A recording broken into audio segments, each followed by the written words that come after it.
ಎಲ್ಲರೂ ಕೂಡ ದೇವರ ವಾಕ್ಯ ಸಂದೇಶವನ್ನು ಲಾಲಿಸುವುದಕ್ಕೆ ಹೋಗೋಣ ಪ್ರಿಯರೇ. ಕರ್ತನ ದೇವರು ಈ ಸಂದೇಶದಲ್ಲಿ ನಮಗೆ ಸಪ್ತ ನುಡಿಯನ್ನು ಕುರಿತು ಮಾತಾಡ್ತಾ ಇದ್ದಾರೆ. ಇವತ್ತು ನಾವು ದೇವರ ಪರಿಶುದ್ಧವಾದ ಕಲ್ವಾರಿ ಶಿಲುಬೆಯನ್ನು ಕುರಿತು ನಾವು ಧ್ಯಾನಿಸೋಣ ಪ್ರಿಯರೇ. ಯೇಸು ಸ್ವಾಮಿ ಆ ದಿನ ಕಲ್ವಾರಿ ಶಿಲುಬೆ ಮೇಲೆ ಇರುವಾಗ ಆತನು ಕೆಲವು ನುಡಿಗಳನ್ನು ಆತನು ನುಡಿದರು, ಹೇಳಿದರು. ಆತನ ಅನುಯಾಯಿಗಳಿಗ, ಇಲ್ಲ ಅಕ್ಕಪಕ್ಕದಲ್ಲಿರೋ ಕೈದಿಗಳಿಗ, ಇಲ್ಲ ಸರ್ವರಿಗ, ಎಲ್ಲರಿಗೂ. ಹೌದು ನನ್ನ ಪ್ರಿಯರೇ, ಆ ಸಪ್ತ ನುಡಿ ಇವತ್ತು ಜಗತ್ತಿಗೆ, ಪ್ರಪಂಚಕ್ಕೆ, ಎಲ್ಲ ಮಾನವ ಕುಲಕ್ಕೆ ಕರ್ತನಾದ ಯೇಸು ಸ್ವಾಮಿ ಆ ಸಪ್ತ ನುಡಿಗಳನ್ನು ನುಡಿದರು. ಆ ನುಡಿಗಳನ್ನು ನಾವೆಲ್ಲರೂ ಧ್ಯಾನಿಸಿ ನಮ್ಮ ಹೃದಯದಲ್ಲಿ ನಾವು ಇಟ್ಕೊಳ್ಳೋಣ. ಅದರಂತೆ ನಾವು ನಡೆಯುವುದಕ್ಕೆ ಪ್ರಾರಂಭ ಮಾಡೋಣ ಪ್ರಿಯರೇ. ಮೊದಲನೇದಾಗಿ ಕರ್ತನ ಹೇಳಿದರು, ಮೊದಲನೆಯ ಮಾತು ಲೂಕನು ಬರೆದ ಶುಭವಾರ್ತೆ 23ನೇ ಅಧ್ಯಾಯದಲ್ಲಿ 34ನೇ ವಾಕ್ಯ. ತಂದೆಯೇ ಅವರಿಗೆ ಕ್ಷಮಿಸು, ನಾವು ಏನು ಮಾಡುತ್ತೇವೆ ಎಂಬುದನ್ನು ಅರಿಯರು. ತಂದೆ ಅವರನ್ನು ಕ್ಷಮಿಸು ಎಂಬುದಾಗಿ.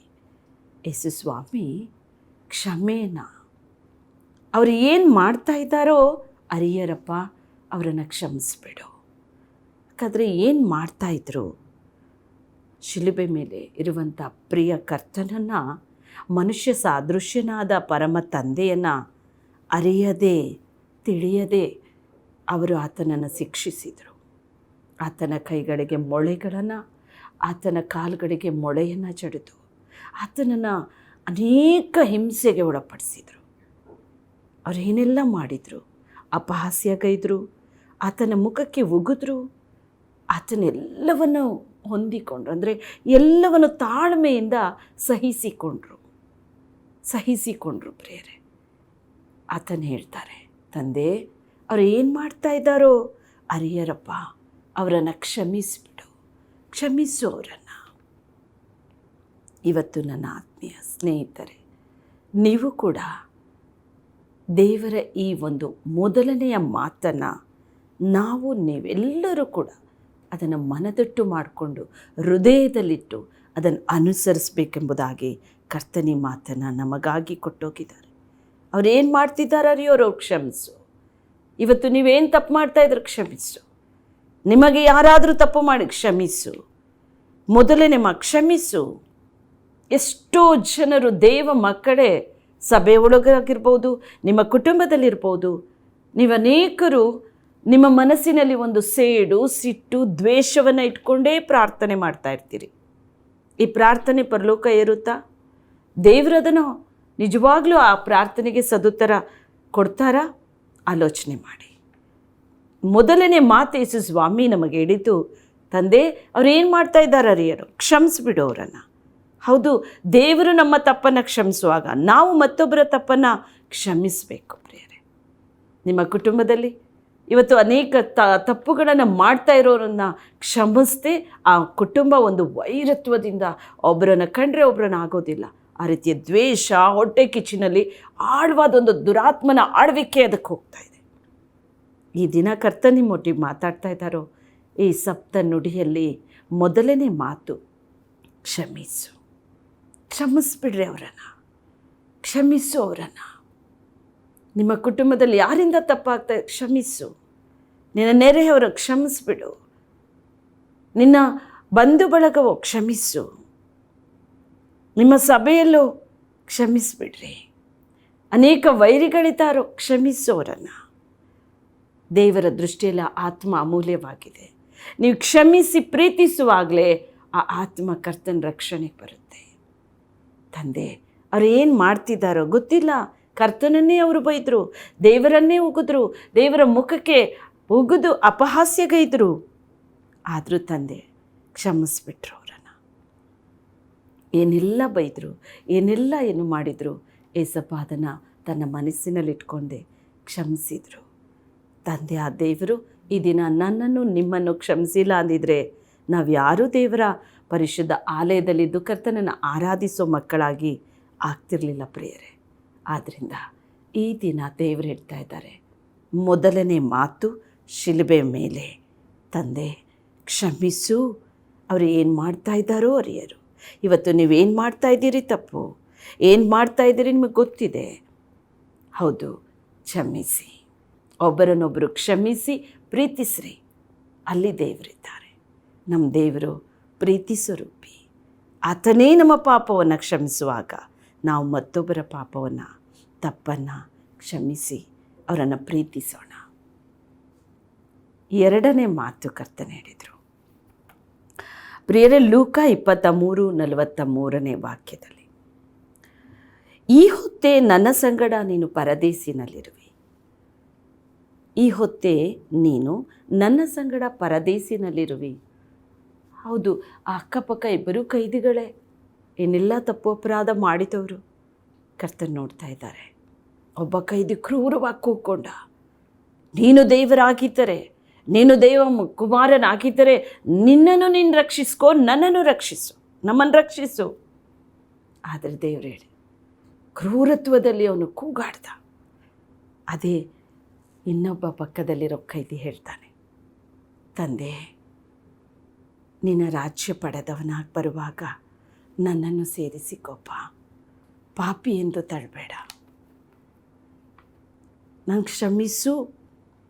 ಅವನ ತಪ್ಪು, ಅಪರಾಧ, ಪಾಪ ಎಲ್ಲವನ್ನ ದೇವರಿಗೆ ಒಪ್ಪಿಸಿಕೊಂಡು ಕ್ಷಮಿಸು ಎಂಬುದಾಗಿ ಕೂಗುವಾಗಲೇ ಕರ್ತನು ಮೊದಲನೇ ಮಾತಿನ ಪ್ರಕಾರ ಆತನ ತಪ್ಪು ಕ್ಷಮಿಸಲ್ಪಡ್ತು, ಅವನ ಅಪರಾಧ ಕ್ಷಮಿಸಲ್ಪಡ್ತು. ಆ ಕೈದಿಗೆ ಕರ್ತನು ನೋಡಿ ಹೇಳ್ತಾರೆ, ಈ ಹೊತ್ತೇ ನೀನು ನನ್ನ ಸಂಗಡ ಪರದೇಸಿನಲ್ಲಿರ್ತಿ. ಪರದೇಸಿನಲ್ಲಿ ನನ್ನ ಜೊತೆಯಲ್ಲಿ, ಅದೆಂಥ ಭಾಗ್ಯ! ದೇವರ ಜೊತೆಯಲ್ಲಿ ನಾವು. ಒಬ್ಬ ಕೈದಿಯಾಗಿರೋನು, ತಪ್ಪು ಮಾಡಿರೋನು, ಪಾಪ ಮಾಡಿರೋನು, ಏನೆಲ್ಲ ಕೆಟ್ಟತನ ಮಾಡಿರೋ ಅಂಥ ಪಾಪಿಯನ್ನು ಕ್ಷಮಿಸಿ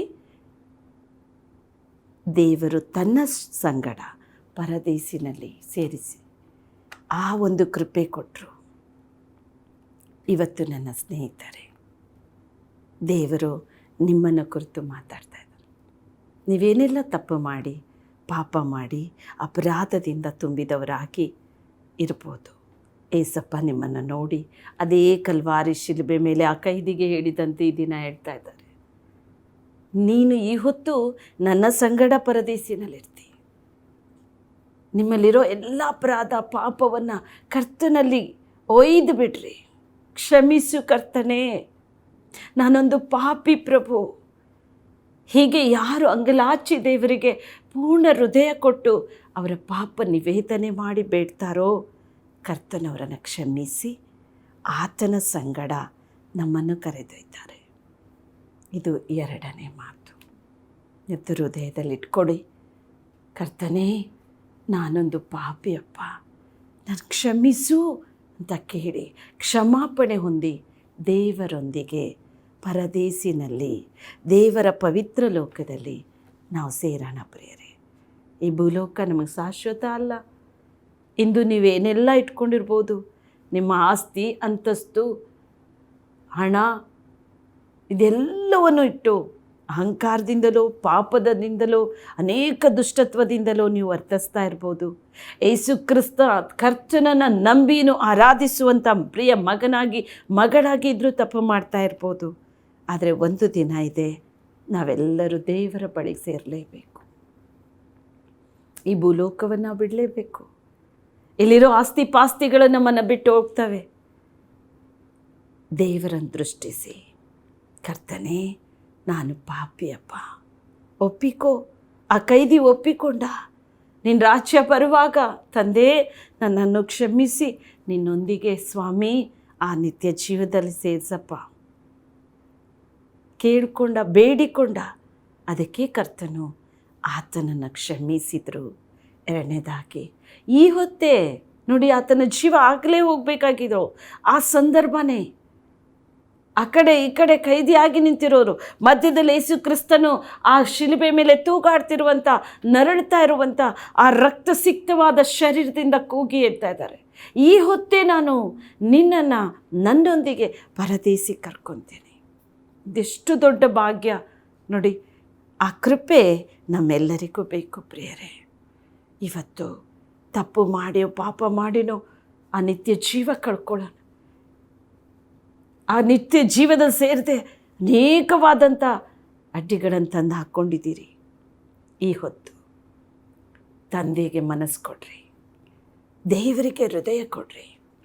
ಕರ್ತನೇ, ನನ್ನ ತಪ್ಪನ್ನು ಕ್ಷಮಿಸು, ನನ್ನ ಪಾಪವನ್ನು ಕ್ಷಮಿಸು, ನನ್ನನ್ನು ನಿನ್ನ ಜೊತೆಯಲ್ಲಿ ಸೇರಿಸಪ್ಪ. ಕರ್ತನೇ ಹೇಳ್ತಾರೆ, ನಾವು ಕೂಡ ಆ ಪರಲೋಕದಲ್ಲಿ ಪರದೇಶಿನಲ್ಲಿ ದೇವರೊಂದಿಗೆ ಜೀವಿಸೋ ಕೃಪೆ ನಮಗೆ ಕೊಡ್ತಾ ಇದ್ದಾರೆ ದೇವರು. ಯೋಹಾನ ಪತ್ರಿಕೆ 14:2-4 ವಾಕ್ಯದವರು ದೇವರು ಇರ್ತಾರೆ, ನಾನು ಹೋಗಿ ನಿಮಗೋಸ್ಕರ ಅಲ್ಲಿ ಗುಡಾರ ಸಿದ್ಧ ಮಾಡಿದ್ದೇನೆ, ನಾನು ತಿರುಗಿ ಬಂದು ನಿಮ್ಮನ್ನು ಕರ್ಕೊಂಡು ಹೋಗ್ತೇನೆ. ಆದರೆ ನಾವು ಆತನೊಂದಿಗಿರ್ತೇವೆ, ಆತನ ಜೊತೆಯಲ್ಲಿ. ಪ್ರಿಯರೇ, ಇದು 2ನೇ ಮಾತು ನಮ್ಮ ಹೃದಯದಲ್ಲಿಟ್ಕೊಳ್ಳೋಣ. ತಂದೆ, ನನ್ನ ಕ್ಷಮಿಸು, ನನ್ನ ಪಾಪ ಎಲ್ಲ ಮನ್ನಿಸು, ನಿನ್ನ ಜೊತೆ ನಾನಿರಬೇಕಪ್ಪ ಅಂತ ಕೇಳಿ ದೇವರು ಅದು ನಿತ್ಯ ಜೀವ ಕೊಡೋದಕ್ಕೆ ಸಂತೋಷವುಳ್ಳವರಾಗಿದ್ದಾರೆ. ಇದು ಕರ್ತನ ನುಡಿದ 2ನೇ ಮಾತು. 3ನೆಯ ಸಪ್ತನುಡಿಗಳಲ್ಲಿ 3ನೆಯ ಮಾತು ಯೋಹಾನ ಪತ್ರಿಕೆ 19ನೇ ಅಧ್ಯಾಯ 26ನೇ ವಾಕ್ಯದಲ್ಲಿ, ಅಮ್ಮ, ಇಗೋ ನಿನ್ನ ಮಗನು, ಇಗೋ ನಿನ್ನ ತಾಯಿ. ಇವತ್ತು ಭೇದ ಹುಟ್ಟಿಸೋವಂಥವ್ರು ಭಾಳಷ್ಟು ಜನ ಇದ್ದೀವಿ. ನನ್ನ ಮಕ್ಕಳು ಮಾತ್ರ ಚೆನ್ನಾಗಿರಬೇಕು, ನನ್ನ ಕುಟುಂಬ, ನಾನು ಅಷ್ಟೇ. ಆದರೆ ಯೇಸು ಸ್ವಾಮಿ ಶಿಲುಬೆ ಮೇಲಿರುವಾಗ ಯೋಹಾನನನ್ನು ನೋಡ್ತಾರೆ, ಮರಿಯಳನ್ನು ನೋಡ್ತಾರೆ. ಆ ಮರಿಯಳು ಕರ್ತನಾದ ಯೇಸು ಸ್ವಾಮಿ ತನ್ನ ಮಗನಾಗಿ ಜನಿಸಿದ ಪರಮ ತಂದೆ ನೋಡಿ ಆ ತಾಯಿಯ ಹೃದಯ ಮಿಡಿತಾ ಇರುತ್ತೆ.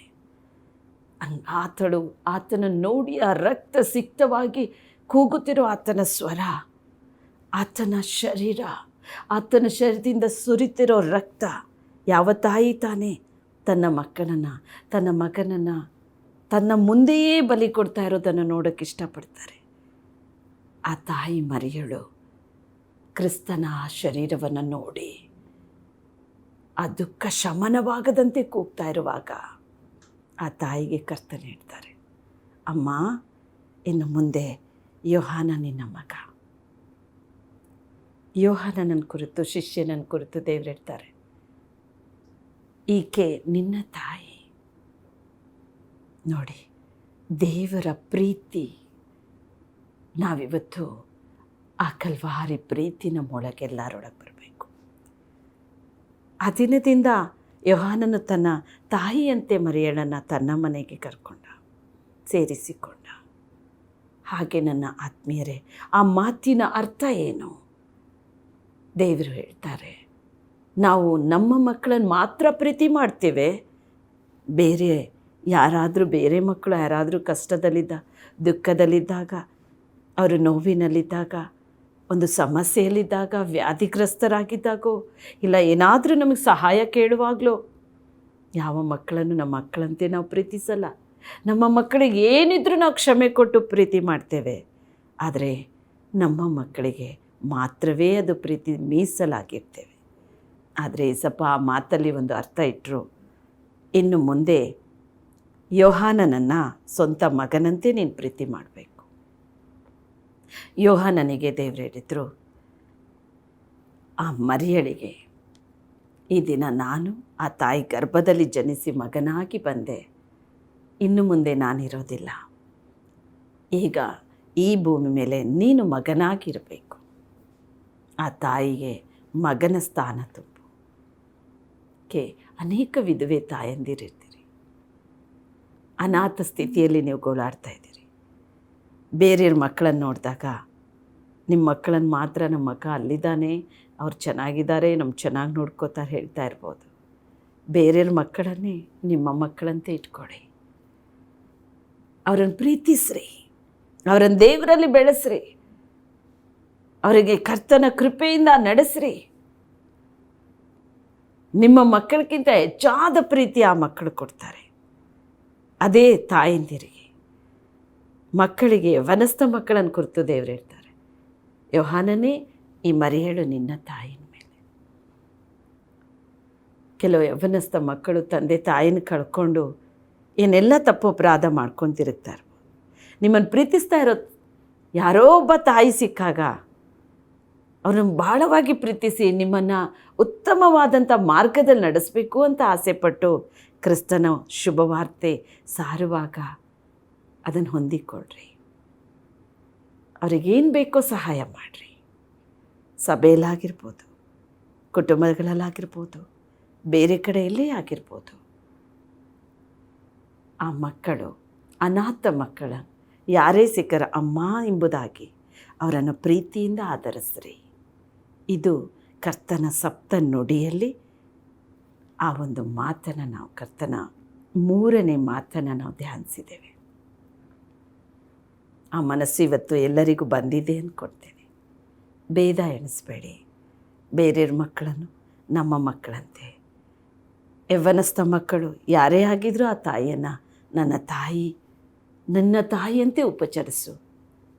ದೇವರ ಸಪ್ತ ನುಡಿ ಅಲ್ಲಿ 3ನೇ ಮಾತು ಇವತ್ತು ನೀವು ಅನುಸರಣೆ ಮಾಡ್ತಿದ್ದೀರಂದರೆ ಕ್ರಿಸ್ತನ ಮಕ್ಕಳು ನಾವು.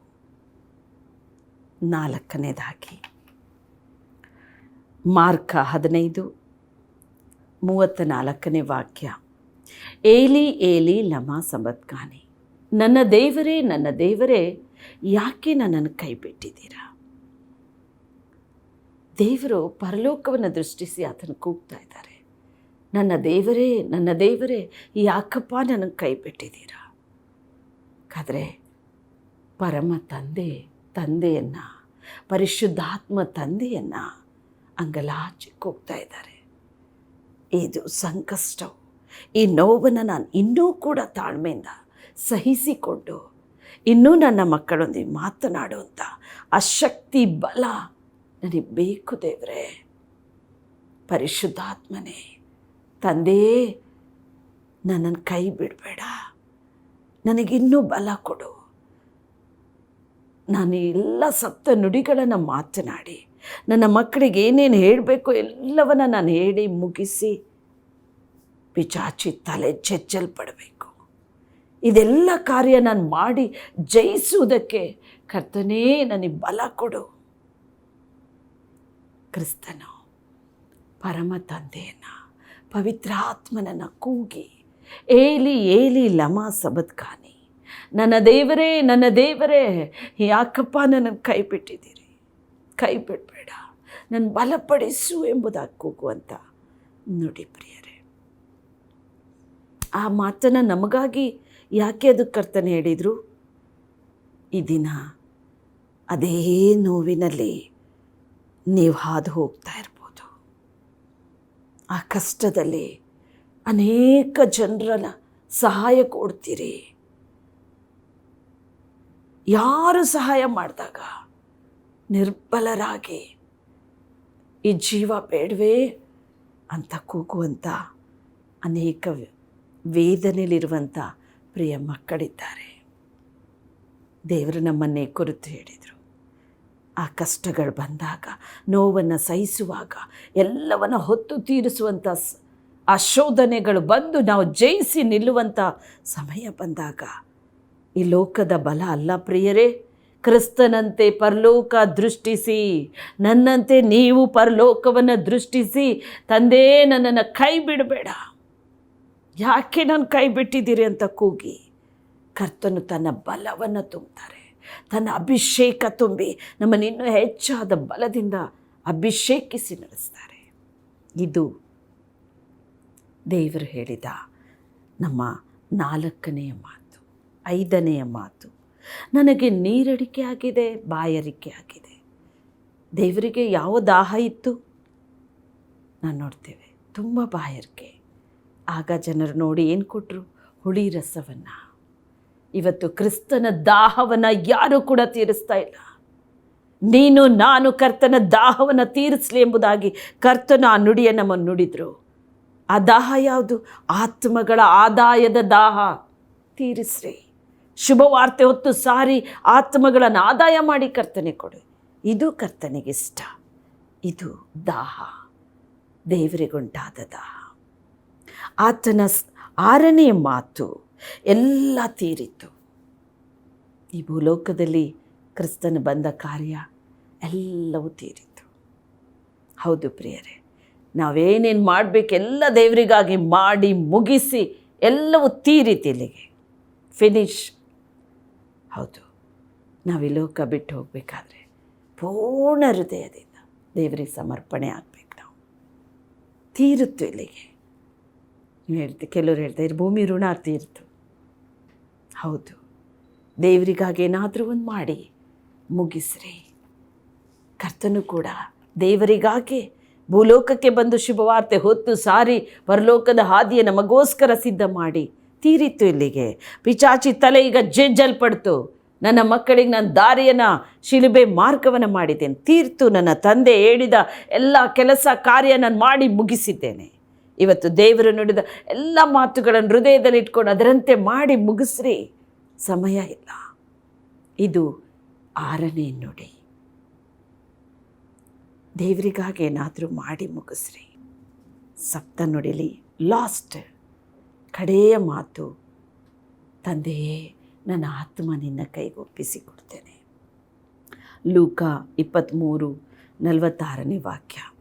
ತಂದೆಯೇ ನನ್ನ ಆತ್ಮ ನಿನ್ನ ಕೈಗೆ ಒಪ್ಪಿಸ್ತೇನೆ. ಹೌದು ನನ್ನ ಸ್ನೇಹಿತರೆ, 7ನೆಯ ಸಪ್ತನುಡಿದ ಕಡೆಯ ಮಾತು ಅದು. ಇವತ್ತು ನಮ್ಮ ಆತ್ಮ ಪರಲೋಕಕ್ಕೆ ಹೋಗಬೇಕು, ದೇವರ ಬಳಿ. ಆತನು ಎಲ್ಲ ಮಾತಾದಮೇಲೆ ಕೊನೆಯ ಮಾತು, ತಂದೆ ನನ್ನ ಆತ್ಮ ನಿನ್ನ ಕೈಸು. ಹೌದು ಪ್ರಿಯರೇ, ನಮ್ಮ ಆತ್ಮವು ಪರಲೋಕವನ್ನೇ ಸೇರಬೇಕು, ದೇವರ ಬಳಿಯಲ್ಲೇ ಸೇರಬೇಕು. ಆತನ ಬಳಿಯಲ್ಲಿ ನಮ್ಮ ಆತ್ಮ ಸೇರಲ್ಪಡಬೇಕು. ಆ ನಿತ್ಯ ಜೀವದಲ್ಲಿ ದೇವರೊಂದಿಗೆ ನಾವು ಸೇರಬೇಕು. ಕರ್ತನು ಇದೆಲ್ಲ ನುಡಿಗಳನ್ನು ನುಡಿದು ಕಡೆಯ ಮಾತಲ್ಲಿ ತನ್ನ ಆತ್ಮ ಪರಲೋಕದ ತಂದೆ ನಿನ್ನ ಕೈಲಿ ಒಪ್ಪಿಸ್ತೇನೆ. ಇವತ್ತು ದೇವರ ಬಳಿ ಹೋಗೋಣ, ಆತನ ಬಳಿಗೆ ಸೇರಬೇಕು. ನಮ್ಮ ಆತ್ಮ ಆತನ ಪರಿಶುದ್ಧ ಲೋಕಕ್ಕೆ ಸೇರಬೇಕು. ಪ್ರಿಯರೇ, ಈ 7 ನುಡಿ ನಿಮ್ಮ ಹೃದಯ ನಾಟಿದೆ. ಆ 7 ಮಾತುಗಳನ್ನು ನೀವು ಹೊಂದಿದ್ದೀರಿ. ನಾವು ಒಂದೊಂದಾಗಿ ಮತ್ತೊಂದು ಆವರ್ತಿ ಹೇಳ್ತೇನೆ. ಮೊದಲನೇ ಮಾತು, ತಂದೆ ಅವರಿಗೆ ಕ್ಷಮಿಸು, ತಾವು ಏನು ಮಾಡುತ್ತಿದ್ದಾರೋ ಅದು ಅವರು ಅರಿಯರು. ಲೂಕ 23:34 ವಾಕ್ಯ. 2ನೆಯ ಮಾತು, ಈ ಹೊತ್ತೇ ನನ್ನ ಸಂಗಡ ಪರದೇಸಿನಲ್ಲಿರುವಿ. 3ನೇ ಮಾತು, ಅಮ್ಮ ಇಗೋ ನಿನ್ನ ಮಗನು, ಇಗೋ ನಿನ್ನ ತಾಯಿ. 4ನೇ ಮಾತು, ಏಲಿ ಏಲಿ ಲಮಾ ಸಬಕ್ತಾನಿ, ನನ್ನ ದೇವರೇ ಯಾಕೆ ನನ್ನನ್ನು ಕೈ ಬಿಟ್ಟಿದ್ದಿ. ಮಾರ್ಕ 15:34. 5ನೇ ಮಾತು, ನನಗೆ ನೀರಡಿಕೆ ಆಗಿದೆ. ಯೋಹಾನ 19:28 ವಾಕ್ಯ. 6ನೇ ಮಾತು, ಎಲ್ಲ ತೀರಿತು. ಯೋಹಾನ 19:30 ವಾಕ್ಯ. ಕಡೆಯ ಮಾತು, ತಂದೆಯೇ ನನ್ನ ಆತ್ಮವನ್ನು ನಿನ್ನ ಕೈಗೆ ಒಪ್ಪಿಸಿದ್ದೇನೆ. ಲೂಕ 23:46.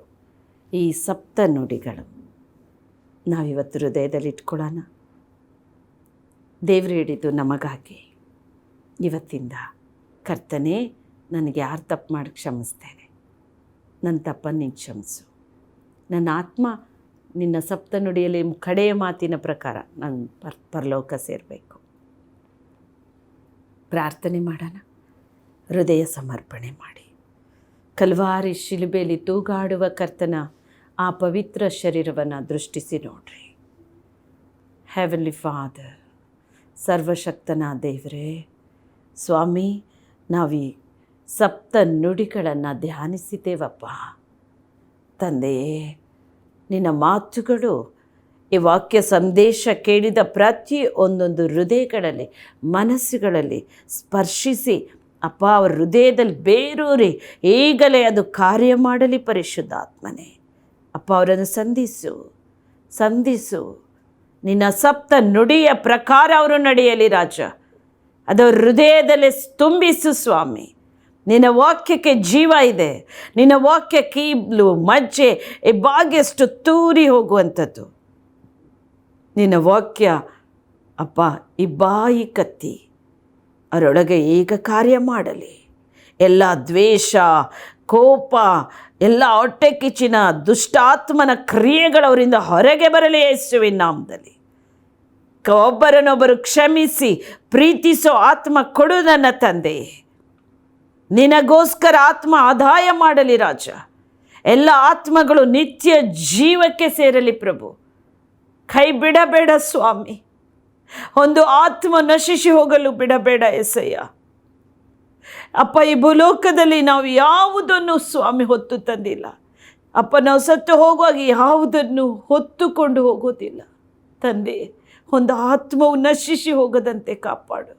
ಒಬ್ಬ ಮನುಷ್ಯ ಲೋಕವನ್ನೆಲ್ಲ ಸಂಪಾದಿಸಿಕೊಂಡರು, ತನ್ನ ಆತ್ಮ ಪ್ರಾಣವನ್ನು ಆತನು ನಷ್ಟಪಡಿಸಿಕೊಂಡ ಪ್ರಯೋಜನ ಏನು ಎಂಬುದಾಗಿ ಹೇಳಿದ್ದೇವ ನೀನು. ಹೌದು ಸ್ವಾಮಿ, ಅವರು ಲೋಕದೊಳಗೆ ಲೋಕದ ಹಿಂದೆ ಓಡ್ತಾ ಇದ್ದಾರೆ. ಹಣದ ಹಿಂದೆಯೋ, ಆಸ್ತಿಯ ಹಿಂದೆಯೋ, ಅಂತಸ್ತಿನ ಹಿಂದೆಯೋ, ಪಾಪದ ಹಿಂದೆಯೋ ಕರ್ತನೇ ಅವರನ್ನು ಅಂಟಿಕೊಂಡಿದೆ ಸ್ವಾಮಿ. ನಿನ್ನ ಕಲ್ವಾರ ರಕ್ತ ಅವರ ಮೇಲೆ ಈಗ ಇಳಿಯಲಿ ರಾಜ. ಶುಭ ಶುಕ್ರವಾರ ಅಂದೆ ಸ್ವಾಮಿ. ಅಪ್ಪ, ನಿನಗೆ ನೋವಿನ ದಿನ ಅದು, ನಮಗೆ ಶುಭವಾಗಲಿ ಎಂದು ಅರಿಸಿದ ದಿನ ಅದು. ಹೌದು ಸ್ವಾಮಿ, ಈಗಲೇ ಒಬ್ಬೊಬ್ಬರ ಮೇಲೆ ನಿನ್ನ ಕಲ್ವಾರ ರಕ್ತ ಆವರಿಸಲಿ. ಎಲ್ಲ ಪಾಪ ಶಾಪದ ಕಟ್ಟುಗಳೆಲ್ಲ ಬೆಚ್ಚಲಿ ಸ್ವಾಮಿ. ಶುದ್ಧಿ ಮಾಡು, ಶುದ್ಧಿ ಮಾಡು ಏಸಯ್ಯ, ಶುದ್ಧಿ ಮಾಡು ಪವಿತ್ರನೇ. ಅಪ್ಪ, ನಿನಗೆ ಬೇಕಾಗುವಂಥ ಪ್ರಿಯ ಮಕ್ಕಳಾಗಿ ಅವರನ್ನು ಮಾರ್ಪಡಿಸು. ಹೇಗೆ ಆ ಕೈದಿ ಸ್ವಾಮಿ ತಂದೆ, ನನ್ನನ್ನು ಕ್ಷಮಿಸು, ನಿನ್ನ ರಾಜ್ಯ ಪಡೆದವನಾಗಿ ಬರುವಾಗ ನನ್ನನ್ನೂ ಸೇರಿಸಿಕೊಂಡು ಅಂಗಲಾಚಿ ಕೂಗಿದನು. ಆ ಪ್ರಕಾರ ಇವತ್ತು ಯಾರೇ ಇಲ್ಲೇ ಸ್ವಾಮಿ ಸಂದೇಶ ಕೇಳ್ತಾ ಇದ್ರು, ಅವರನ್ನು ಮುಟ್ಟು ಏಸಪ್ಪ. ಅವರು ಅಂಗಲಾಚಿ ಕೂಗ್ತಾ ಇದ್ದಾರೆ. ಕ್ಷಮಿಸು ಅವರನ್ನು, ಕ್ಷಮಿಸು ಅವರನ್ನು. ಅವರ ಆತ್ಮ ನಿತ್ಯ ಜೀವದಲ್ಲಿ ಸೇರುವಂತೆ ಕೃಪೆ ಕೊಡು. ಬಿಡಬೇಡ ಸ್ವಾಮಿ, ರಕ್ಷಿಸು. ಎಲ್ಲ ಆತ್ಮ ನಿತ್ಯ ಜೀವಕ್ಕೆ ಸೇರಲಿ. ಯಾವ ಕಷ್ಟ ಸಂಕಷ್ಟದಲ್ಲಿದ್ದಾರೋ ತಂದೆ ಬಿಡುಗಡೆ ಕೊಡು, ಆಶೀರ್ವದಿಸು. ಅವರು ಏನೇನು ಬೇಡಿಕೊಳ್ಳುತ್ತಿದ್ದಾರೋ ತಂದೆಯೇ ಅದೆಲ್ಲವನ್ನು ದಯಪಾಲಿಸು.